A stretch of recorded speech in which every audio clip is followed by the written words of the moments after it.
Diga para a pessoa que está ao seu lado: Deus te ama. Quem crê aqui nesse amor? Deus te ama, você crê mesmo nisso? Se sente amado por Deus? Amada por Deus? O atributo divino é conhecido. Deus é amor em sua essência. Há muita gente que consegue conceber um Deus criador, um Deus todo-poderoso, um Deus justo, mas poucos penetram na viva atmosfera de um Deus de amor.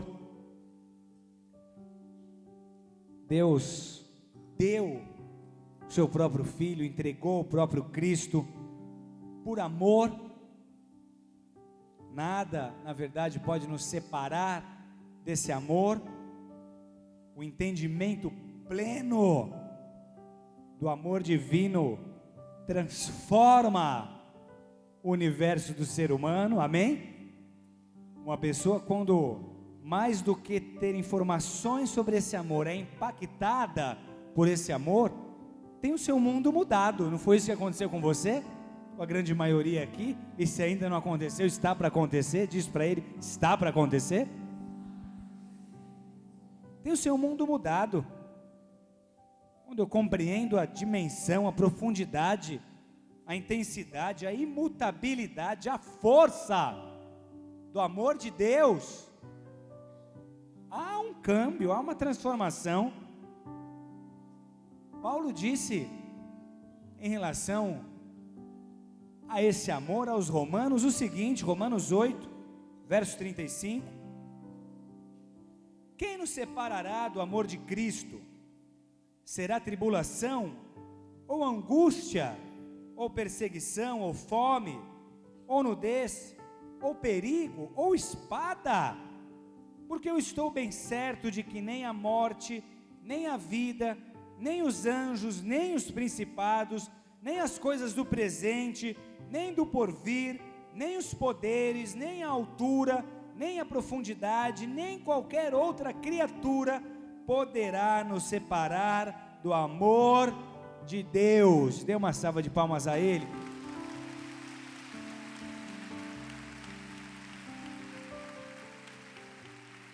Nada, absolutamente nada pode nos separar do amor de Deus. Então olhe bem para o seu vizinho, chame a atenção dele e diga com veemência: Deus te ama, sempre te amou e sempre vai te amar, para sempre. O amor é o motivo de toda a ação divina. Tudo que Deus faz, Ele o faz por amor. Quando nós lemos as leis mais rígidas estabelecidas por Deus, nós temos que entender que todas elas foram concebidas em amor, por amor, porque Deus espera que os seus filhos possam desfrutar do melhor da sua presença, do melhor dessa terra. Então Ele nos dá o caminho, amém? Por amor, porque nos ama. Isaías 63:9 diz: pelo seu amor e pela sua compaixão Ele nos remiu, os tomou e os conduziu. Essa era a última oração de Isaías registrada na Bíblia, e ele, falando sobre o povo de Israel, diz exatamente isso: Deus conduziu, Deus remiu, e isso por amor, por compaixão. Jeremias 31:3 diz: com amor eterno te amei, por isso com benignidade te atraí. Com amor eterno te amei, com benignidade te atraí. É por isso que estamos aqui, porque Ele nos amou, amém? Por que Deus nos atraiu? Porque Ele precisava de súditos, porque Ele precisava ser adorado. Não, Deus está cercado de anjos, arcanjos, querubins e serafins que o adoram 24 horas por dia, a todo tempo. Por que Deus nos chamou? Por que Deus nos atraiu? por amor, porque nos ama, porque nos criou, porque ama a sua criação, porque é pai, e como pai ama os seus filhos. Quem crê diz amém. O que Deus espera é uma resposta a esse amor. Ele nos amou primeiro, repete, Ele me amou primeiro. Ele me amou primeiro. Há tempos em que essa resposta, esse amor que Deus espera, precisa ser provado, não apenas declarado. É fácil dizer eu te amo, não é fácil? Você fala eu te amo, sem muita dificuldade. Agora, provar esse amor é algo bem diferente. Quem casou já aprendeu isso na marra, não foi? Falar eu te amo é fácil, fazer votos é fácil, trocar alianças é fácil, mas o amor tem que ser provado. 2 Coríntios capítulo 8, verso 8, não precisa abrir, eu leio. Paulo orientava em sua carta aos Coríntios o povo a participar, a ajudar os próximos, e ele diz: não vos falo por mandamento, mas para provar a sinceridade do vosso amor. Esse não é uma obrigação, mas ele faz um pedido e usa esse argumento, é para provar a sinceridade do seu amor, desse amor que vocês dizem ter. Então há tempos em que esse amor precisa ser provado e aprovado. Também é fato que há momentos em nossa caminhada em que simplesmente não conseguimos ver ou sentir esse amor. Há pessoas que hoje seguramente poderiam estar dizendo: Deus me ama, eu estou sendo difamado, perseguido, traído. Como Deus me ama? Onde está esse amor? Há pessoas que poderiam dizer: eu estou deprimido, estou sobrecarregado, estou vazio, estou infeliz. Que amor é esse? Com tanta luta, com tanta pressão, com tanta notícia ruim, Deus me ama, então imagina se me odiasse. Crise conjugal, financeira, espiritual, emocional, ministerial, crise de identidade. Como é que Deus me ama? Por quê? Por que tanta crise? Por que a crise? Se Deus me ama. Abre comigo em Malaquias capítulo 1.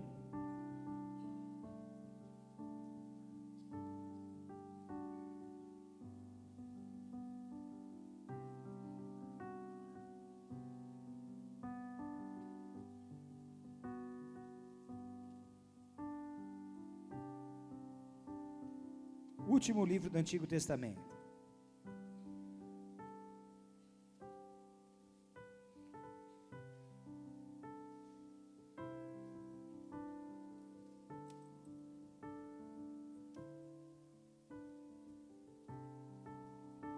Quem for achando vai dizendo amém.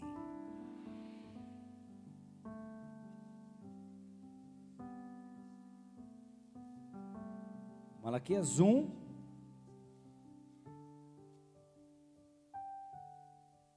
de 1 a 5.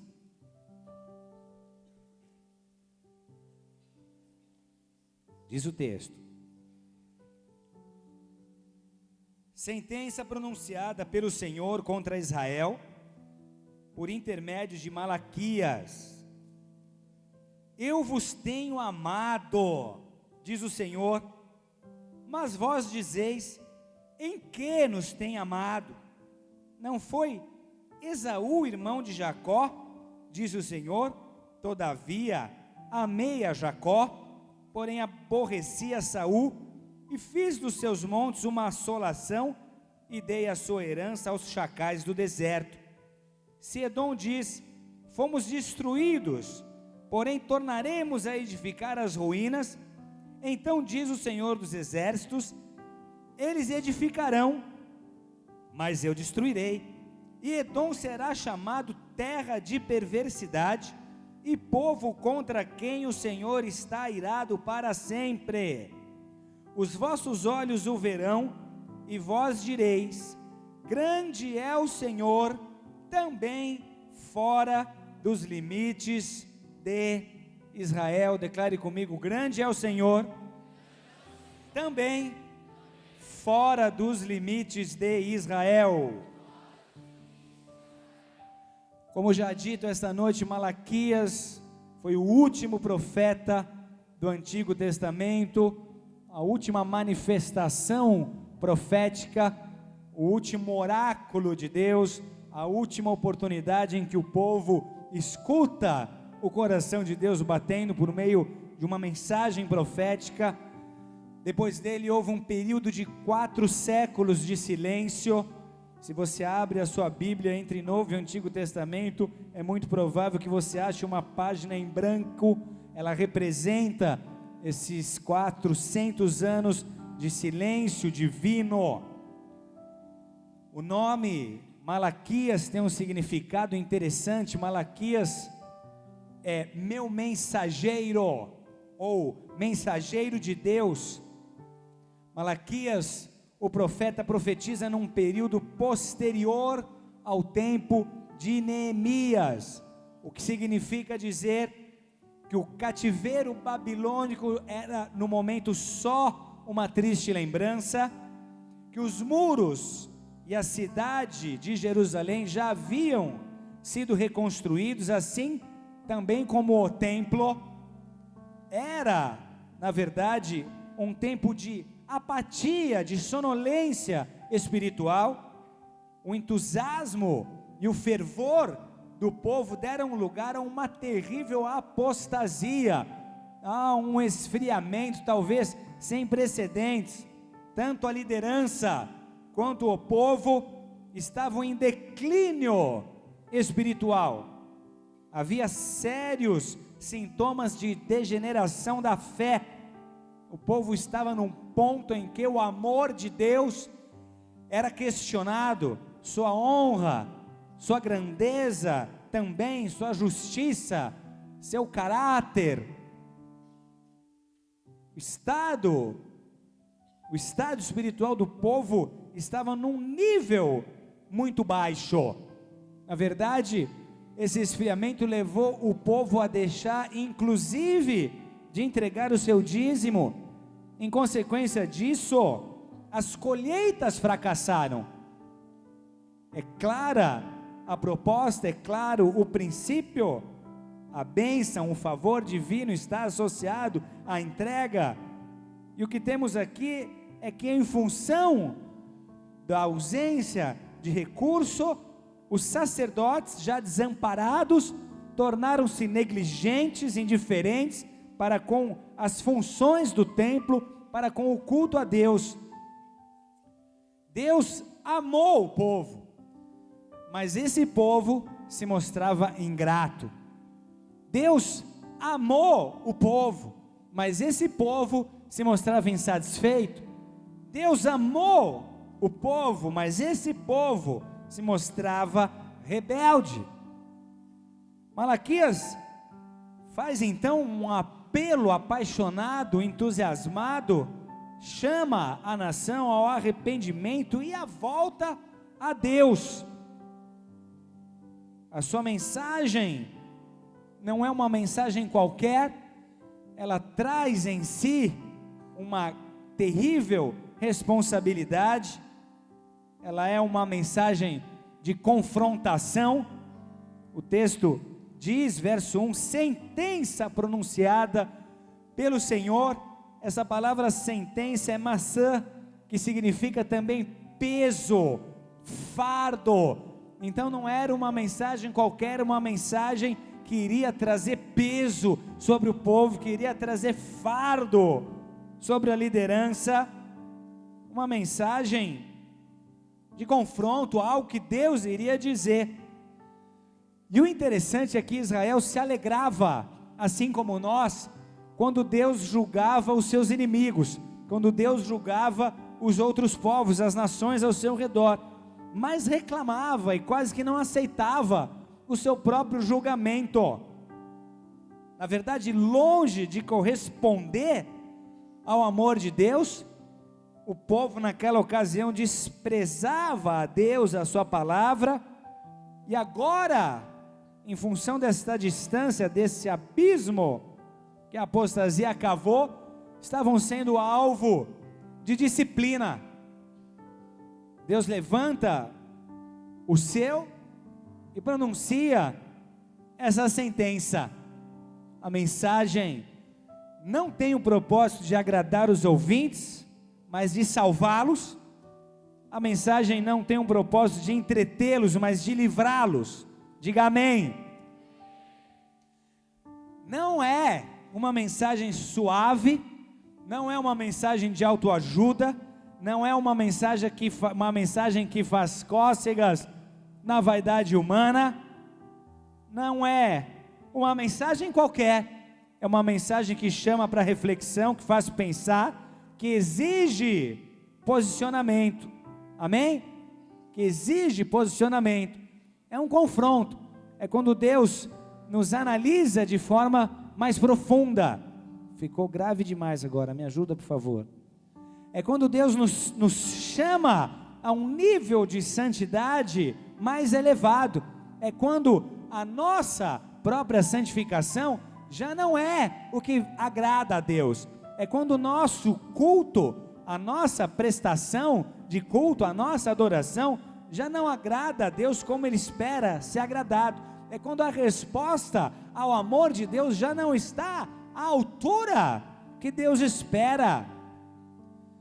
Nós temos um cachorrinho branquinho, um maltês, todo peludinho, fofinho, e vira e mexe, ele escapa, corre no quintal, principalmente quando está chovendo, ele se suja um pouco, e hoje eu fiquei com uma peninha dele, porque ao entrar no escritório para preparar a palavra, ele ficou postado ao meu lado e com frio, tremendo um pouco, meio assustado. Eu chamei a pastora e falei: pastora Denise, dê um banho nesse cachorro quentinho, ele vai ficar mais confortável. Ela pegou o Bidu, nome escolhido pelas crianças, no colo, o levou para tomar um banho.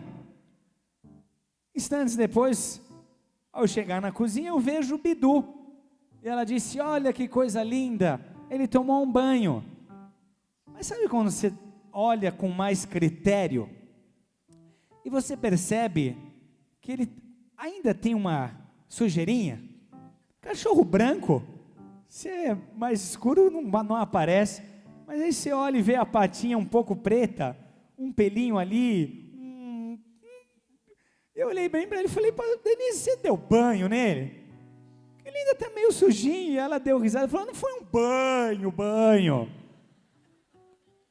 E às vezes nós estamos assim com Deus, não foi um banho, não é lá aquela santificação que o Senhor espera, não é lá aquele compromisso que eu sei que eu posso ter contigo, mas foi um tapa.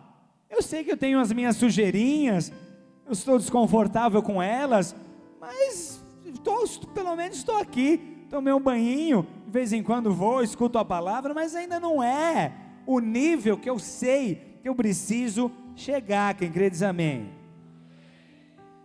Malaquias não dá voltas, ele é direto, a sua mensagem é fácil de ser compreendida, de ser assimilada, amém?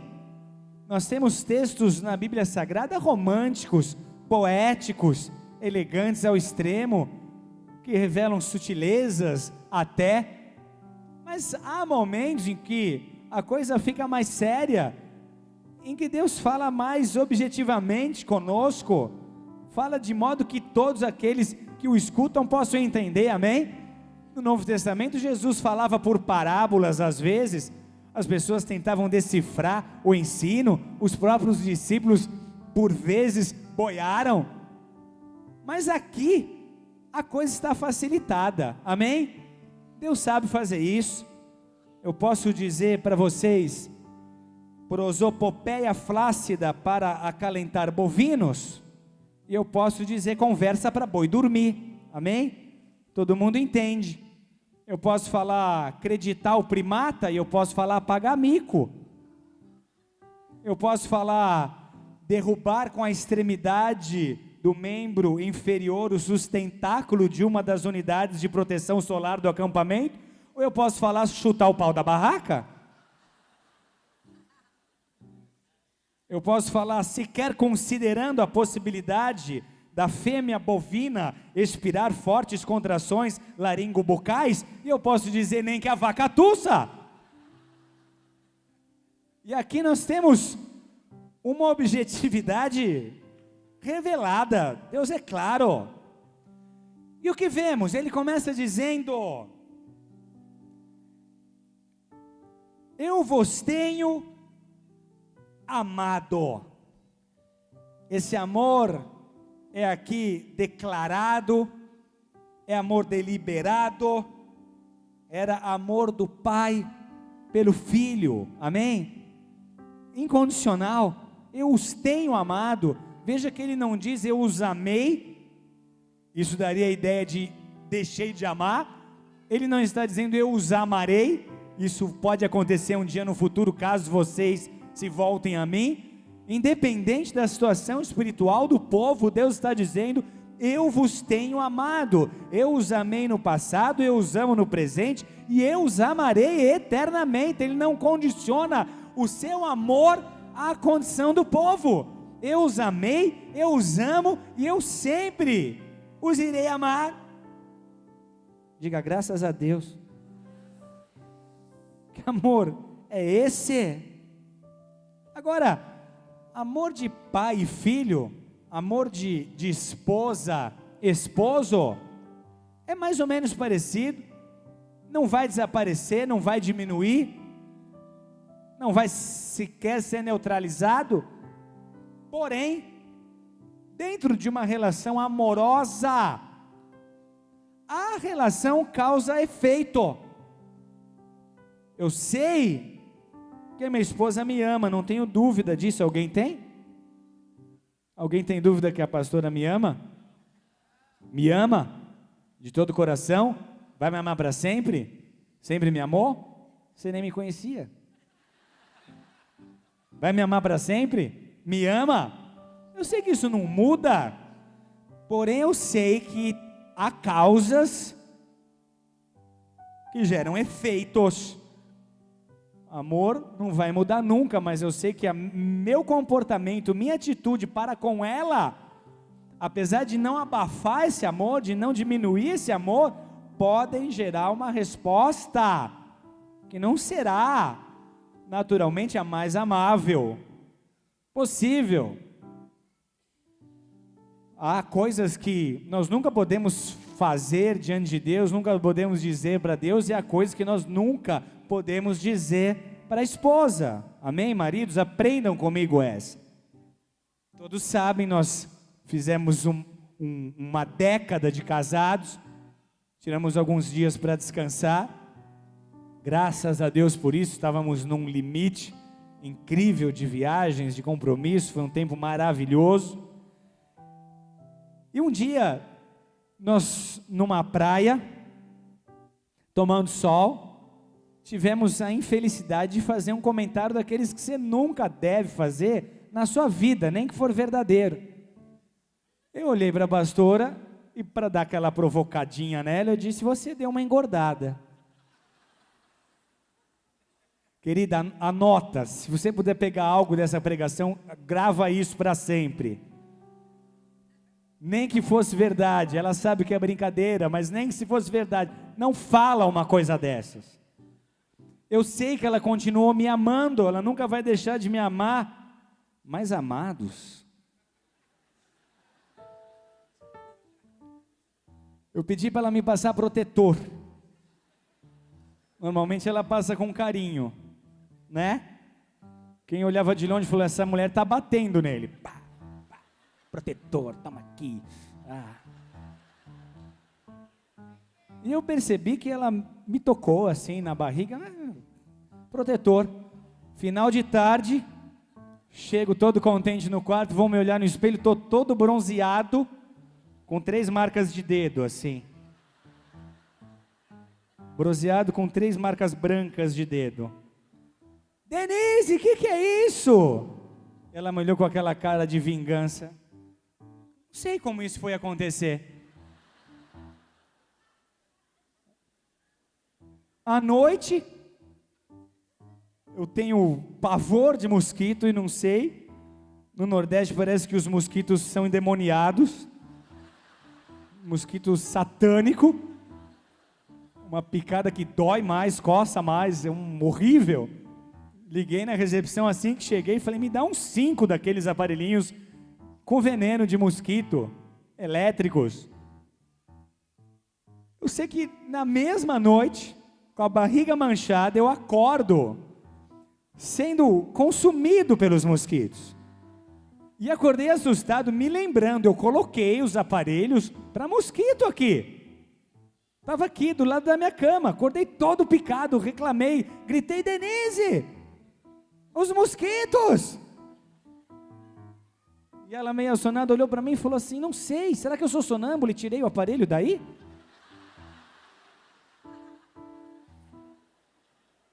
Ela nunca vai deixar de me amar. Muito mosquito, chegou no final de tarde, eles me rodeando, ela passou off nas crianças, bem bonitinho, com todo o cuidado do mundo. Chegou perto de mim, passou off no pé, subiu e deu uma passada de off nos meus olhos. Eu falei, Denise, o que é isso? Ela falou, o vento do Nordeste levou, pegou em você. Acho que por isso que meus olhos estão vermelhos até hoje.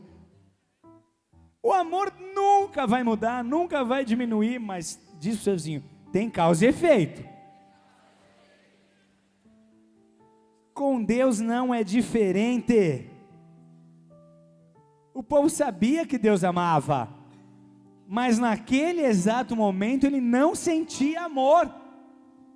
Naquela fase, onde a colheita não havia sido próspera, eles não conseguiam sentir o amor. Como é que Deus me ama? Se Ele não abençoou nossa colheita, em que nos tem amado? O povo acaba dizendo. Porque a relação qual é? A relação qual é? Se Deus me ama, e se eu sou seu povo, se eu sou seu filho, se me ama, Ele cuida de mim, Ele me protege, Ele quer o meu bem, Ele vai me abençoar, amém? Se é o meu pai, Ele tem o melhor para a minha vida. Hoje, eu desafiei nosso filho mais velho, Natan, ele está terminando o 3º colegial, com todas as chances de entrar numa faculdade, e eu disse, filho, se você entrar na FUVEST, eu vou te dar um carro. A família na mesa já se alegrou, todo mundo bateu pau. Ele abriu aquele sorriso, pensando consigo mesmo, meu Deus, imagina o que vai ser eu chegar com meu carrinho na escola, na igreja, levar o pessoal para passear, já vou poder até namorar. Mas aí eu completei dizendo, filho, acabei de ver o anúncio, na verdade vi 2, você pode escolher. Um diz assim, Chevette 73, Teteia, joia rara, 0 bala, amarelo ouro, com pintas cinzas. Algumas são de tiro, mas a maioria é Durepox.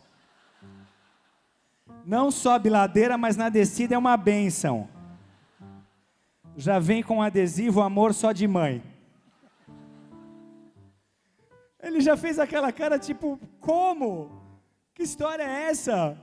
Você é meu pai, está me prometendo o melhor, você não me ama? Que bênção que é essa que você quer me dar? Eu falei, tem esse outro aqui, é mais novinho, ó, BMW 0 km. Tá barato, só R$5.000. Direto do Paraguai. Documentação completa. Pero aconselho trocar la placa. Não é preciso nota fiscal, eu sou a garantia. Escolhe um dos dois. O povo se sentia assim. Se eu sou seu povo, se o Senhor é o meu Deus, é o Deus da provisão, Jeová Jirê. Como que hoje há falta? Como que hoje a tua bênção não nos acompanhou? Na verdade, Deus queria, através das circunstâncias, colocar um espelho diante dos seus seguidores, diante dos seus filhos, diante do seu povo, até que eles concluíssem: o problema não está no amor de Deus, Ele nos ama. O problema não está com as promessas de Deus, o problema não está na fidelidade de Deus em relação ao que prometeu, o problema está em nossa atitude. Deus continua dizendo: amei a Jacó. Na verdade, não foi Esaú irmão de Jacó, diz o Senhor, todavia amei a Jacó. Queridos, Deus amou a Jacó. Jacó teve seu nome transformado para Israel, mudado para Israel. De Jacó nasceram os 12 filhos que deram origem às 12 tribos, às 12 famílias de Israel.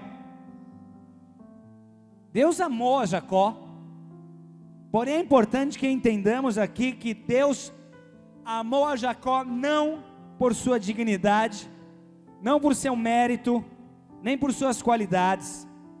Na verdade, Jacó foi um usurpador. Jacó enganou o irmão, Jacó enganou o pai, mentiu para o irmão, mas Deus os amou, Deus o amou, Deus amou a Jacó. Deus amou Jacó quando ele estava no engano, quando ele estava no erro. Deus amou a Jacó. Deus tinha um projeto para a vida desse homem, e por amor ao seu nome, Deus está comprometido com os seus projetos. Isso tem que te fazer entender que Deus tem um projeto para a tua vida, que você é um projeto de Deus. Diga para o seu vizinho: você é um projeto de Deus. Você não foi um acidente. Apesar dessa sua cara, você não foi um acidente.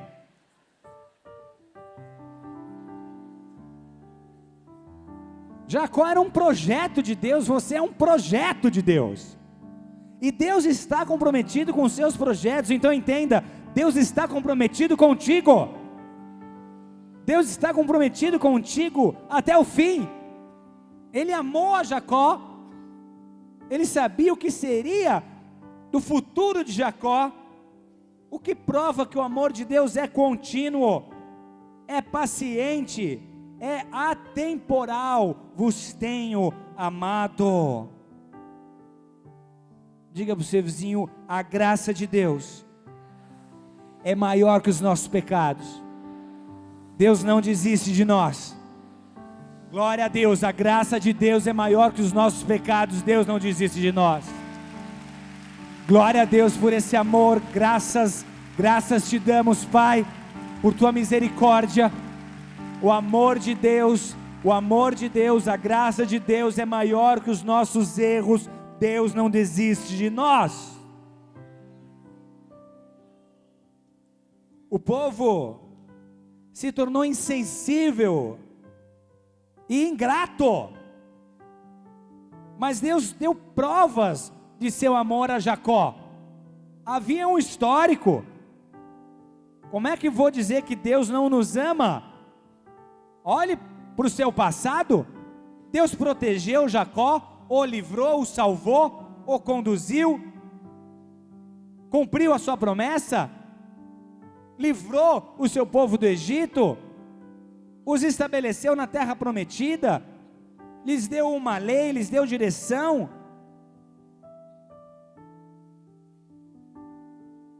Deus fez o que disse que iria fazer, enviou seus profetas, disciplinou o povo na época de cativeiro, mas depois do cativeiro, restaurou, resgatou, e essa era a condição do povo, era só olhar para trás, e é exatamente o que nós precisamos fazer em alguns momentos de nossa caminhada, é só olhar para trás, e lembrar de quanto Deus foi contigo até hoje, quantos livramentos Ele já te deu.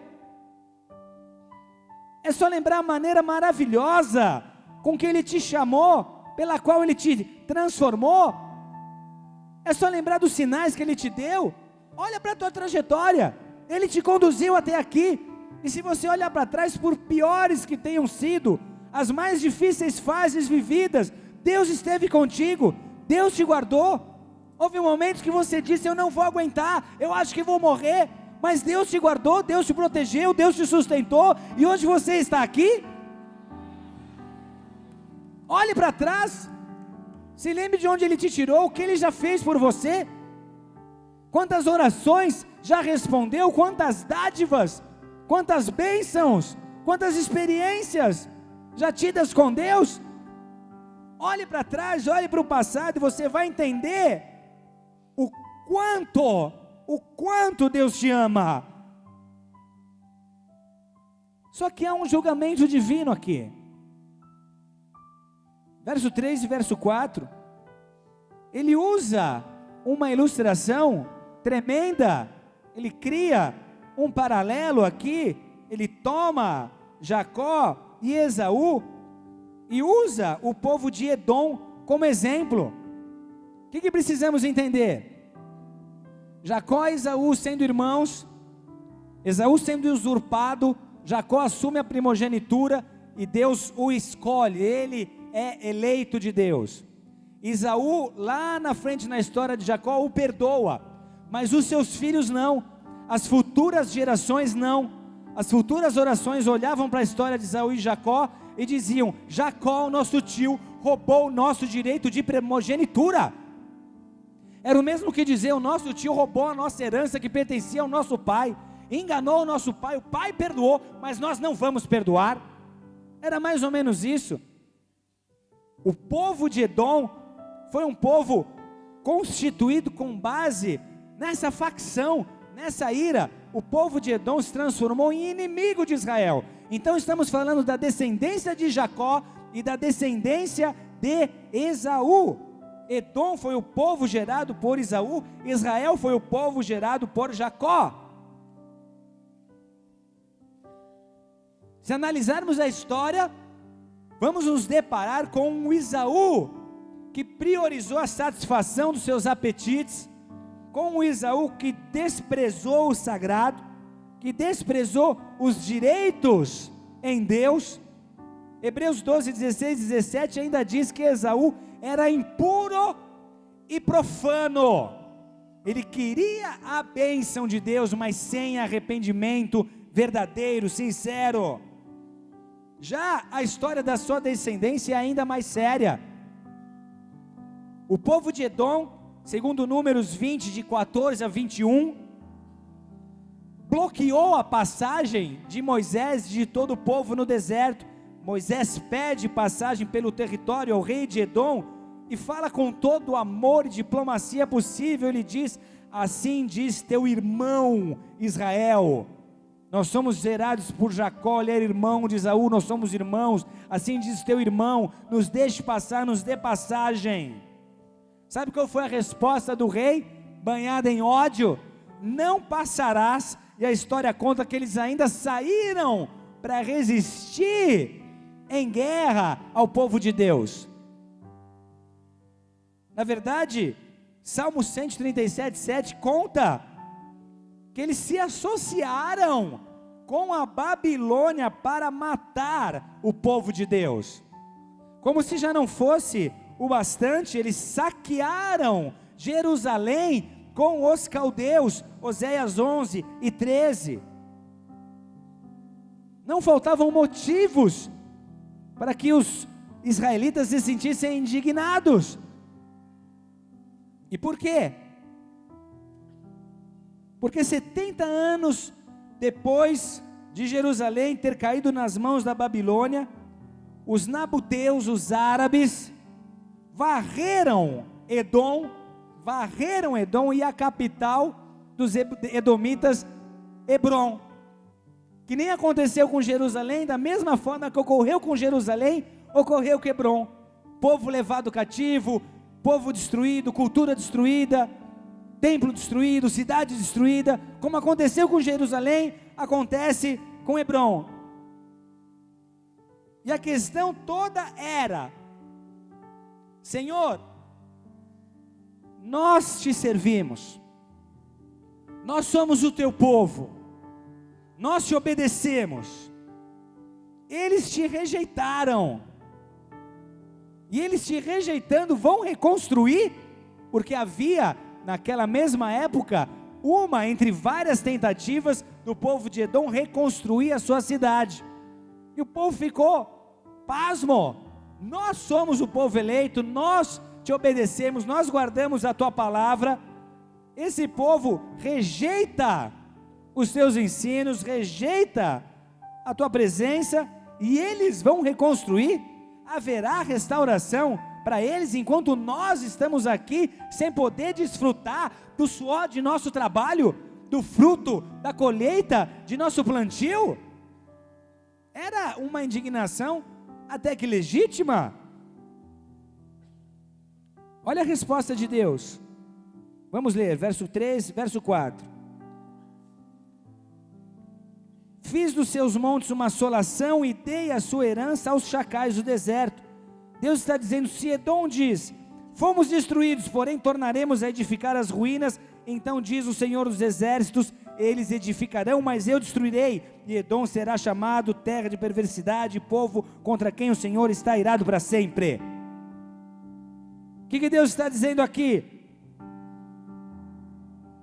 Meus filhos, meu povo, vocês erraram, eles erraram, vocês pecaram, eles pecaram, mas a diferença é que vocês guardam os meus mandamentos, que vocês são o meu povo, que vocês são os meus filhos, vocês deram atenção à minha palavra, vocês perseveraram nessa fé. Por mais fria que seja a tua situação hoje, eu conheço o teu histórico, eu os amei, eu os tenho amado, eu sei de onde vocês vieram e sei para onde vão, eu os amo, com vocês eu tenho aliança, com vocês eu tenho compromisso. Vocês pecaram e estão sendo julgados, foram julgados, eles pecaram igual, foram julgados, mas a diferença é essa: eles e vocês sofreram pelo pecado, mas para vocês houve restauração.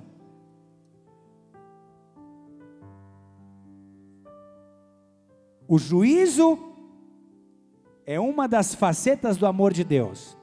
Quem ama, disciplina, quem ama, corrige, e nós temos que entender que Deus julga, que Deus exorta e que Deus disciplina quem ama, e às vezes usa a falta da colheita para chamar a nossa atenção.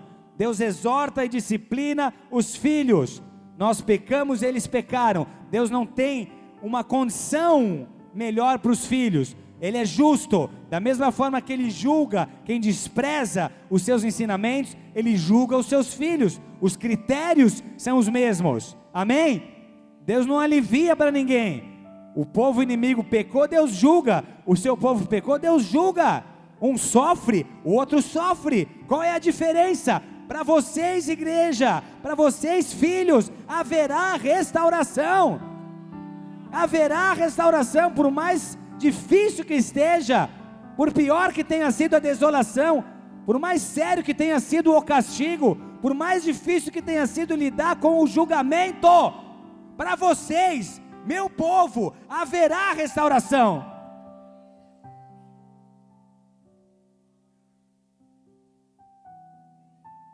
Vocês erraram, vocês foram julgados,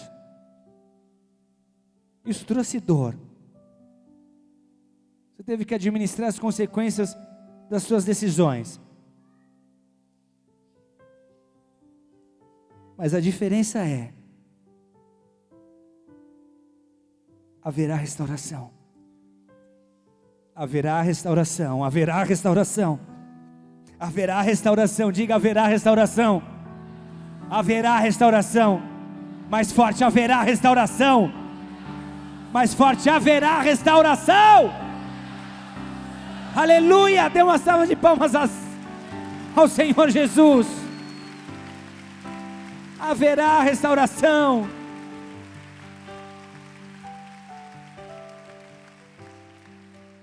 Há momentos em que nos sentimos julgados, e você pode estar agora, está sendo julgado, acusado, condenado, difamado, injustiçado. Lembre-se, se há uma sentença divina, por dura que seja, se Deus está corrigindo, se a colheita foi frustrante, a razão é uma só: Deus te ama. Diz o Seuzinho, porque Deus te ama. Como é que Deus me ama? Quando a restauração acontecer, você vai entender o tamanho desse amor. O teu papel é agora, tão somente se apegar na promessa. Tão somente se apegar na promessa. Pode não estar vendo colheita hoje, mas eu não vou mais murmurar. Eu não vou mais olhar para quem está lá fora e dizer: olha lá, Senhor. Não dão atenção nenhuma à tua palavra, nenhuma aos teus mandamentos, mas estão prosperando, estão crescendo, estão realizando, estão casando, construindo família. Eu estou aqui. Não sei o que o Senhor tem para mim, mas o que eu sinto é: onde está o seu amor? Está difícil, Senhor. Eu sei, é um registro, mas para mim hoje é mais teoria do que qualquer outra coisa, porque eu não me sinto amado. A ausência de bênção, a ausência de resultado, me faz pensar que o teu amor por mim acabou, que o Senhor se esqueceu de mim. Repita: Deus é quem derruba e quem edifica. Quando Deus resolve edificar, ninguém impede, amém? Quando Deus resolveu reedificar as muralhas de Jerusalém, houve oposição até não querer mais. Alguém conseguiu parar a reforma? Alguém parou a reconstrução das muralhas?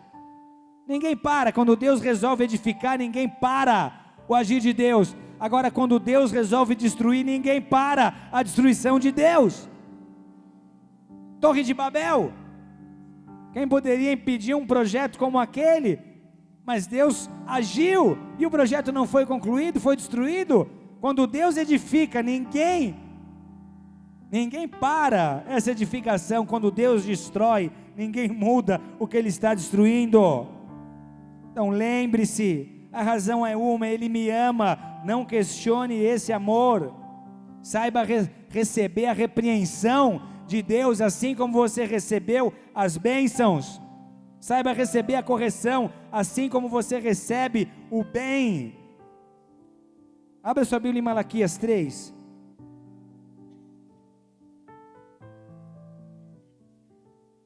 Verso 14.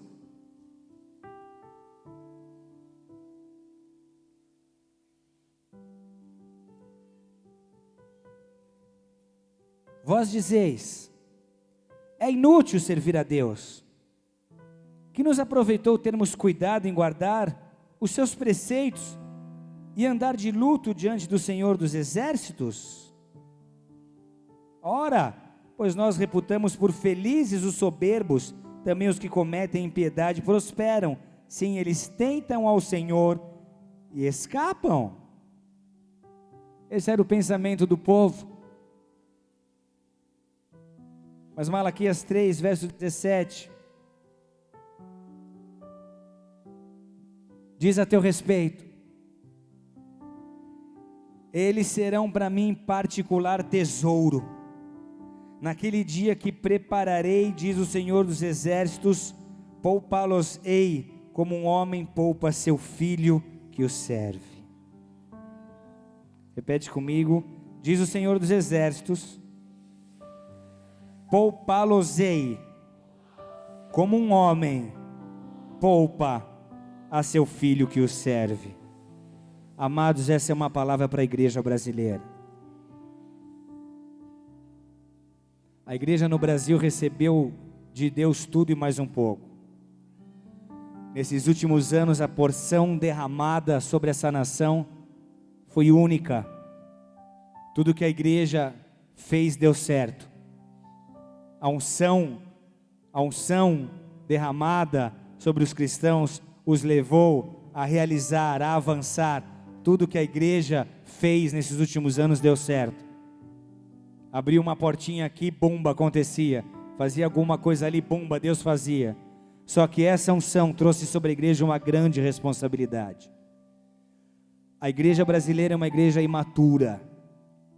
A igreja brasileira sofre de todas as dificuldades de uma igreja imatura.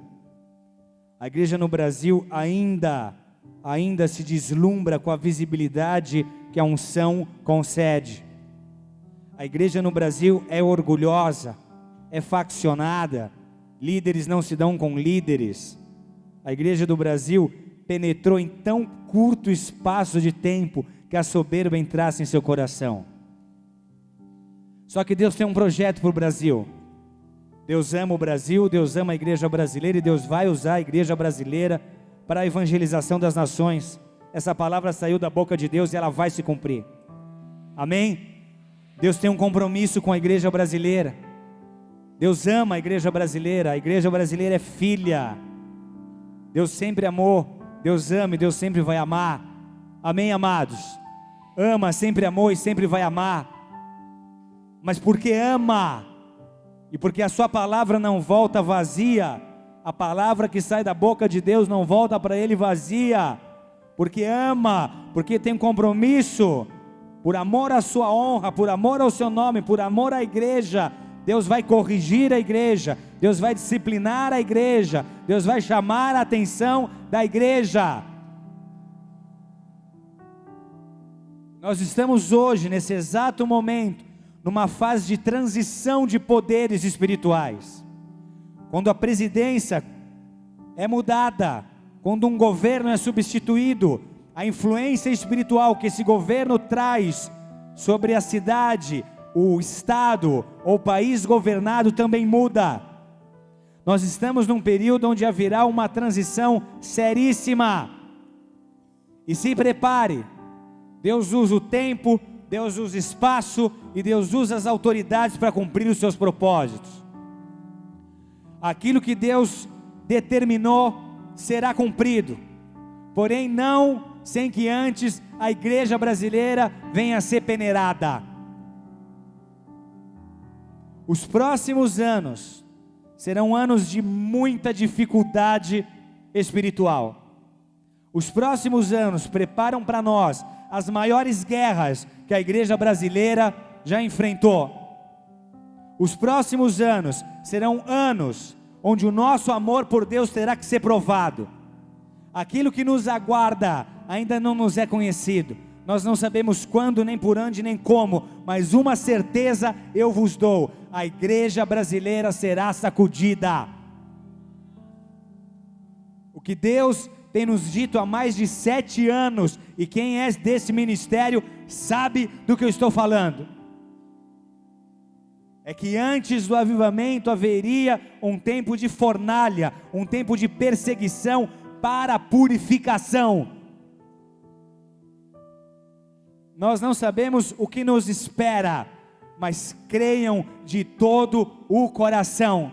Essa mudança, essa transição de autoridade sobre a nação nos levará a um período onde Deus estará nos provando, onde nós precisaremos perseverar, provar o nosso amor a Deus, para que lá na frente, aquilo que Ele prometeu, possa se cumprir.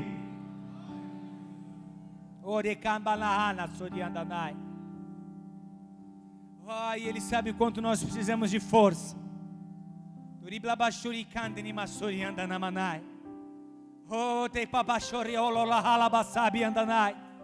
Deus sabe o quanto nós estamos distraídos, o quanto estamos nos preocupando com os nossos próprios interesses. Deus sabe o quanto estamos apostatando da fé, o quanto o amor de muitos está esfriando, o quanto nos acomodamos, o quanto nos sentimos privilegiados, o quanto nos privamos do aperfeiçoamento que a perseguição traz. Há partes da igreja na terra hoje, em regiões onde ser perseguido é uma honra. Há pessoas morrendo pelo evangelho nesse momento em diversos lugares do mundo. Eu cito a Índia, eu cito a Indonésia, eu cito a China, eu cito a Coreia do Norte. Há lugares onde hoje pessoas, por sua simples profissão de fé, estão sofrendo terríveis perseguições. Isso nunca aconteceu no Brasil. Por isso a igreja brasileira é tão vaidosa. Nós teremos que beber do cálice e comer do pão. Vamos beber do sangue, vamos comer do corpo. Quando Jesus disse isso aos discípulos, Ele estava preparando os seus seguidores para a perseguição que a igreja iria viver. Mas creia, amados, creiam, amados, isso é para o nosso bem. Ele nos ama, Ele nos ama, Ele nos ama, e porque nos ama não vai nos perder. Repete, porque Ele nos ama, Ele não vai nos perder. Porque nos ama, não vai nos perder. Eu tenho uma palavra de Deus para a igreja.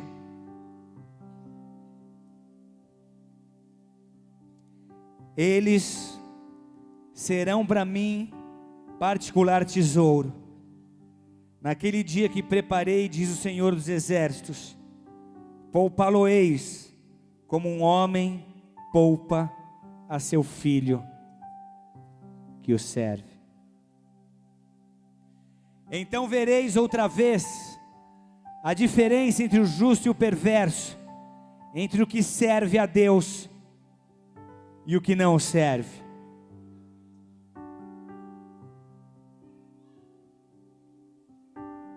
Então vereis outra vez a diferença existente entre o que serve a Deus e o não serve, entre o justo e o perverso. A igreja vai ser peneirada, mas aquele que permanecer, aquele que perseverar, aquele que fintar a estaca, aquele que não negar a sua fé em Cristo, aquele que não retroceder, aquele que não negociar suas convicções, aquele que mantiver o zelo, vai experimentar o período da maior glória, da maior manifestação de glória, de poder e de unção já derramada sobre a face da terra.